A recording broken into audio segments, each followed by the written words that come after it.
Minsan, dahil nawalan tayo ng pera, ang tingin sa atin ng iba, parang wala ka ng kwenta. Yung mga taong napuno ng utang, minsan, ang tingin ng iba, parang wala ka ng kabuluhan. Sino po rito nakaranas na sa business na nagka-problema?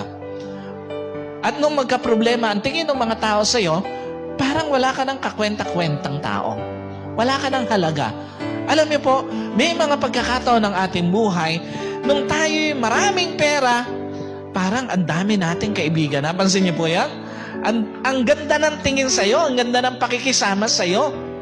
Minsan may mga kamag-anak tayo na malapit sa atin nung marami tayong pera.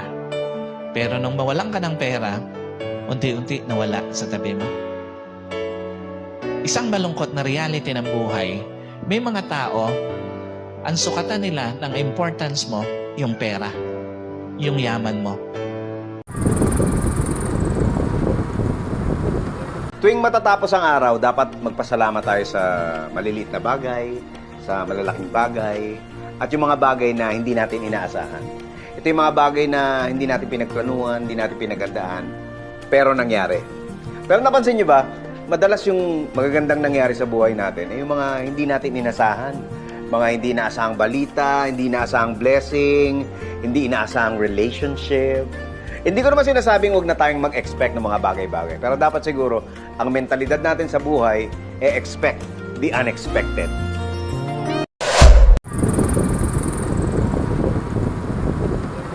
Lagi mo pa rin pangarapin na may marating. Ano man ang mga pagsubok at problema ang dumating. Mabagal man ang pag-abante? Okay lang yan. Basta ang importante dumidiskarte. Tandaan mo na ang buhay ay hindi laging malungkot at malumbay. Kaya patuloy ka lang lumaban at maging matibay. Dahil darating din ang araw, lahat ng plano mo sa buhay ay magtatagumpay. When God gives you your prayer, that is God's direction. But when God do not give you what you pray for, that is God's protection. Tandaan po natin na minsan, pag hindi agad binibigay ng Diyos sa atin, hindi ibig sabihin na hindi na. Minsan, tayo ay pinapahintay lang ng Diyos dahil may mas mabuti at mas magandang darating. And remember, the best things in life takes time. If you want the best things in life, you really need to wait. God knows what is best for us. Kaya nga palaging pinapaalala sa atin ng Panginoon na kayo ay magtiwala sa akin. Napakaganda nga ng sabi niya sa Ebanghelyo, kung magtitiwala lang kayo sa akin, magagawa nyo yung nagawa ko. At higit pa dito.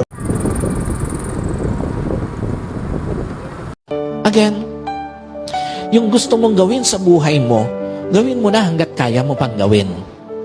Yung gusto mong gawin sa pamilya mo, gawin mo na hanggat kaya mo pang gawin. Yung gusto mong gawin para sa magulang mo, gawin mo na hanggat kaya mo pang gawin.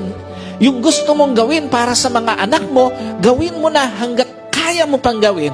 Yung gusto mong gawin para sa mga kapatid mo, gawin mo na hanggat kaya mo pang gawin.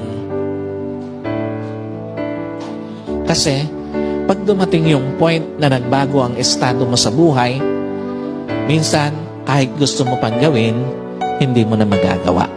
Ikalawa, sa ayaw at sa gusto mo habang nagkakaedad ka, nababawasan ang panahon para gawin yung mga plano mo sa buhay. Sino po naniniwala? Yung kaya mong gawin sa panahon ng kabataan mo, hindi mo na magagawa sa panahon na nagkakaedad ka. Totoo po ba yan? Sa ayaw at sa gusto mo, pag nagkakaedad ka na, magbabago yung mga kaya mong gawin.